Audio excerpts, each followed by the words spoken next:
ನಮಸ್ತೆ, welcome to ಗುಣವಂಶ್ kitchen lab. ಇವತ್ತಿನ special ಪಾಲಕ್ rice. ಬೆಳಗಿನ ತಿಂಡಿಗೆ ಅಥವಾ ಮಧ್ಯಾಹ್ನ ಲಂಚ್ ಬಾಕ್ಸ್ಗೆ ಯಾವುದಕ್ಕಾದರೂ ಮಾಡ್ಕೋಬೋದು. ಕಡಿಮೆ ಪದಾರ್ಥಗಳನ್ನು ಬಳಸಿ ರುಚಿಯಾದಂತಹ ಪಾಲಕ್ ರೈಸ್ ಹೇಗೆ ಮಾಡೋದು ಅಂತ ಇವತ್ತಿನ ವೀಡಿಯೋದಲ್ಲಿ ತೋರಿಸ್ಕೊಡ್ತಾ ಇದ್ದೀನಿ. ಯಾರಾದರೂ ನನ್ನ ಚಾನಲ್ ಹೊಸ್ದಾಗಿ ನೋಡ್ತಾ ಇದ್ದರೆ ದಯವಿಟ್ಟು ಸಬ್ಸ್ಕ್ರೈಬ್ ಮಾಡ್ಕೊಳ್ಳಿ. ಪಾಲಕ್ ರೈಸ್ ಮಾಡೋದಕ್ಕೆ ಮೊದಲನೇದಾಗಿ ನೀರು ಬಿಸಿಗೆ ಇಟ್ಕೊಂಡಿದ್ದೀನಿ ನೋಡಿ.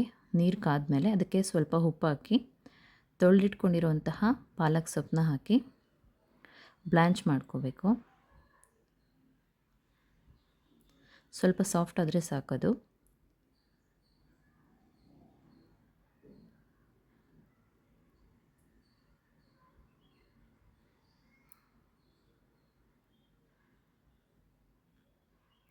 ಜಾಸ್ತಿ ಹೊತ್ತು ಕುದಿಸ್ಕೊಳ್ಳೋ ಅವಶ್ಯಕತೆ ಇಲ್ಲ. ನೋಡಿ, ಇಷ್ಟ ಆದರೆ ಸಾಕು. ಇದನ್ನೀಗ ತೆಗೆದುಬಿಟ್ಟು ತಣ್ಣೀರಿಗೆ ಹಾಕೋತಾ ಇದ್ದೀನಿ. ತಣ್ಣೀರಿಗೆ ಹಾಕೋದ್ರಿಂದ ಆ ಗ್ರೀನ್ ಕಲರ್ ಹಾಗೆ ಇರುತ್ತೆ, ನೋಡೋದಕ್ಕೆ ತುಂಬ ಚೆನ್ನಾಗಿರುತ್ತೆ ಪಾಲಕ್ ರೈಸು. ನೋಡಿ, ತಣ್ಣೀರಿಗೆ ಹಾಕ್ಕೊಂಡಿದ್ದೀನಿ.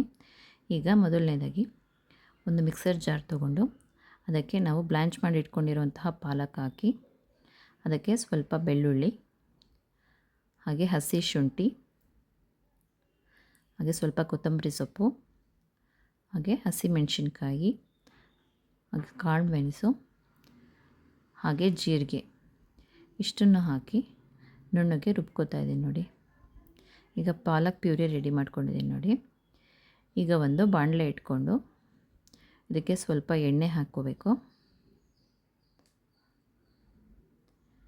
ಇದಕ್ಕೀಗ ಕಟ್ ಮಾಡಿ ಇಟ್ಕೊಂಡಿರೋಂಥ ಆಲೂಗೆಡ್ಡೆ, ಇದು ಆಲೂಗೆಡ್ಡೆನ ಫ್ರೈ ಮಾಡ್ಕೋತಾ ಇದ್ದೀನಿ ನೋಡಿ. ಈ ಎಣ್ಣೆಲೇ, ಒಗ್ಗರಣೆಗೆ ಇಟ್ಟಿರೋಂಥ ಎಣ್ಣೆಲೇ ಆಲೂಗೆಡ್ಡೆನ ನೀಟಾಗಿ ಫ್ರೈ ಮಾಡಿಕೊಂಡು ತೆಗೆದಿಟ್ಕೋಬೇಕು.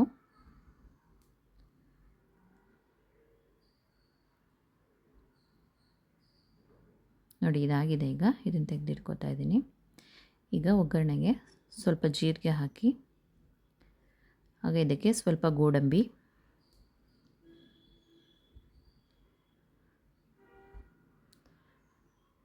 ನೀಟಾಗಿ ಒಂದು ಸಲ ಫ್ರೈ ಮಾಡ್ಕೊಳ್ಳಿ. ಇದಕ್ಕೀಗ ನೆನೆಸಿ ಬೇಯಿಸಿಟ್ಕೊಂಡಿರೋಂತಹ ಬಟಾಣಿ ಹಾಕ್ತಾಯಿದ್ದೀನಿ, ಹಸಿ ಬಟಾಣಿ.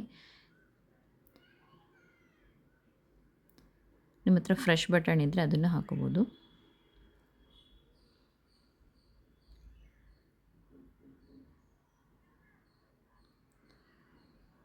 ಬಟಾಣಿ ಎಲ್ಲ ಸಾಫ್ಟ್ ಆಗೋ ತನಕ ನೀಟಾಗಿ ಫ್ರೈ ಮಾಡ್ಕೊಳ್ಳಿ. ಇದಕ್ಕೀಗ ರುಬ್ಬಿಟ್ಕೊಂಡಿರೋಂತಹ ಪಾಲಕ್ ಪ್ಯೂರಿ ಹಾಕೋತಾ ಇದ್ದೀನಿ.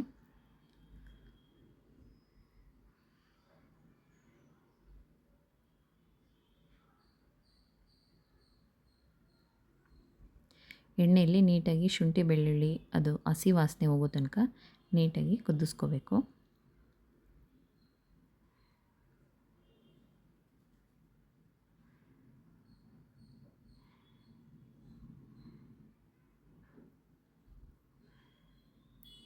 ನೋಡಿ, ಅದು ಕುದೀತಾ ಗಟ್ಟಿ ಆಗ್ತಾಯಿದೆ.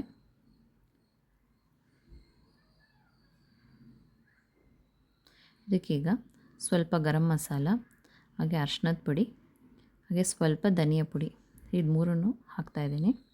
ಹಾಗೆ ರುಚಿಗೆ ಎಷ್ಟು ಬೇಕೋ ಅಷ್ಟು ಉಪ್ಪು ಈಗಲೇ ಹಾಕೋತಾ ಇದ್ದೀನಿ.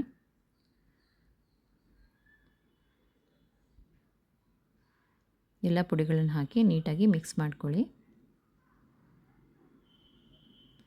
ಮಸಾಲ ಎಲ್ಲ ಒಂದೇ ಥರ ನೀಟಾಗಿ ಇನ್ನೊಂದ್ಸಲ ಕುದಿಸ್ಕೊಳ್ಳಿ. ನೋಡಿ, ಈ ಥರ ಗುಜ್ಜು ಥರ ಎಷ್ಟು ತಿಕ್ಕಾದರೆ ಸಾಕು.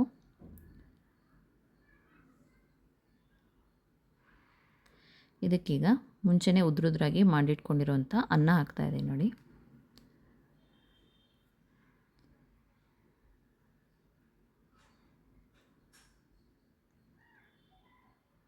ಮುಂಚೆನೇ ಮಾಡಿಟ್ಕೊಂಡಿರೋಂಥ ಅನ್ನ ಹಾಕಿ ನೀಟಾಗಿ ಮಿಕ್ಸ್ ಮಾಡ್ಕೊಳ್ಳಿ.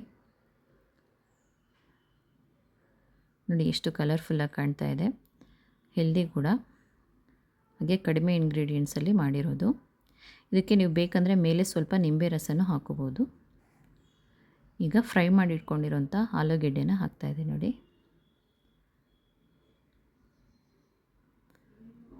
ಫ್ರೈ ಮಾಡಿರೋ ಆಲೂಗಡ್ಡೆ ಮಧ್ಯೆ ಮಧ್ಯೆ ಸಿಗ್ತಾಯಿದ್ರೆ ಟೇಸ್ಟ್ ತುಂಬ ಚೆನ್ನಾಗಿರುತ್ತೆ.